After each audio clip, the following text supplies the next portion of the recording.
Sveiki! Ar kada pagalvojate, kad anglų kalba, nors iš pirmo žvilgsnio ir atrodo paini, iš tiesų turi savo vidinę logiką? Būtent ją ir pabandome ir atskleisti. Keliausime nuo pačių pagrindų, nuo garso iki sakinio.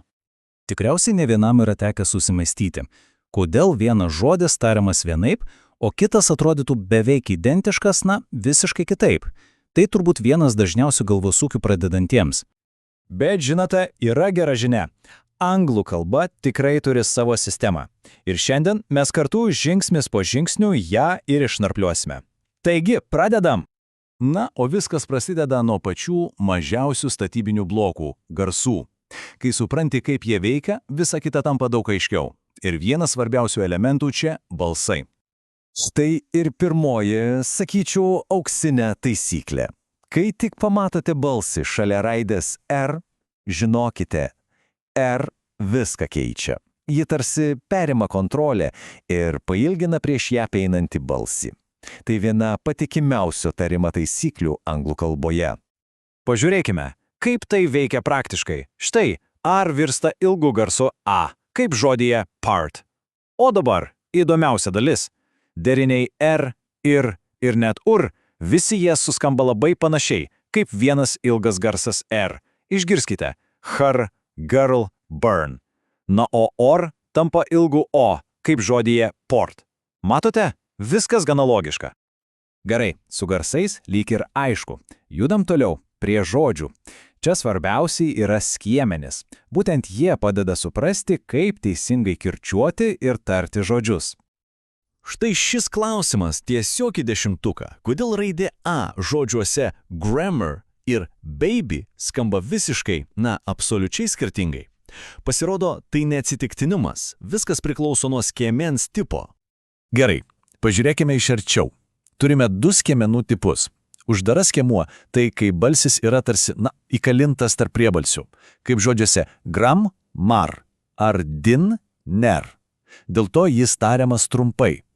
O atvirame skiemenyje, kaip ba, bi ar pu, pil, balsis yra skiemens pabaigoje. Jis laisvas, todėl ir tariamas ilgai, lygiai taip kaip abėcėlėje. Taigi kokia pagrindinė taisyklė? Daugumoje dviskiemenių žodžių kirtis krenta ant pirmo skiemens. Pavyzdžiui, happy, sister, farmer.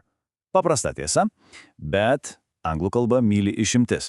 Štai kai kurie veiksmažodžiai kaip to become ar to forget kirčiuojami ant antro skiemens.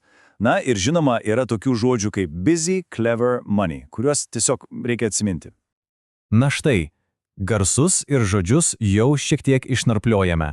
Metas pereiti prie sakinio – didžiosios dėlionės.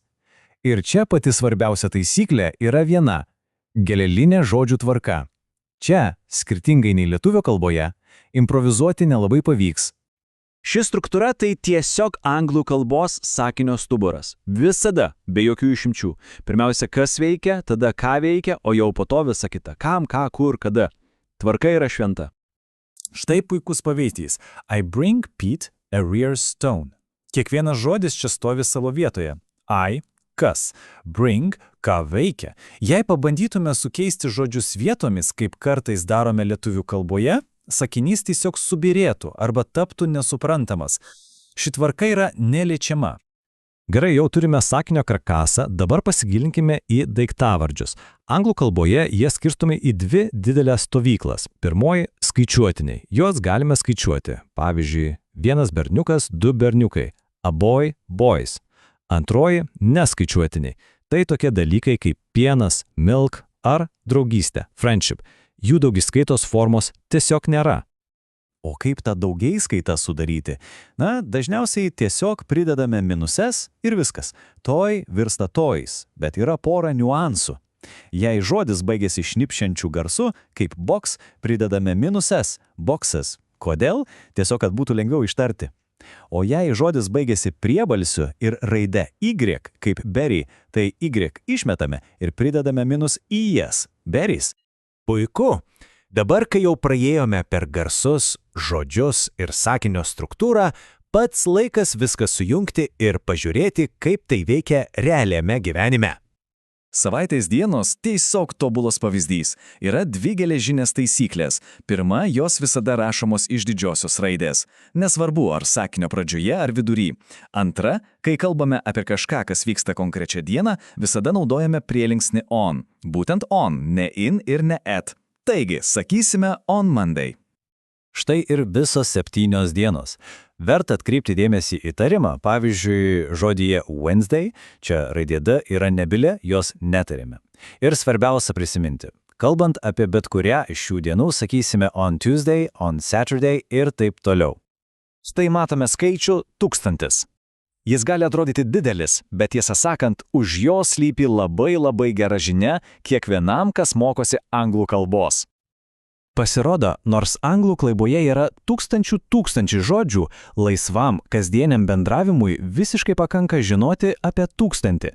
Tik pagalvokite, tai reiškia, kad tikslas yra daug realesnis ir pasiekiamas greičiau, nei galėjo atrodyti iš pradžių. Na ir pabaigai. Klausimas pamastymui. Kuri anglų kalbos taisyklė dažniausiai atrodo pati sudėtingiausia? Kiekvienas susiduria su savais iššūkiais ir tai yra normalu. Svarbiausia atpažinti tą sunkumą, nes tai ir yra pirmas žingsnis link jo įveikimo. Ačiū, kad skiriate laiko ir sėkmės mokantis.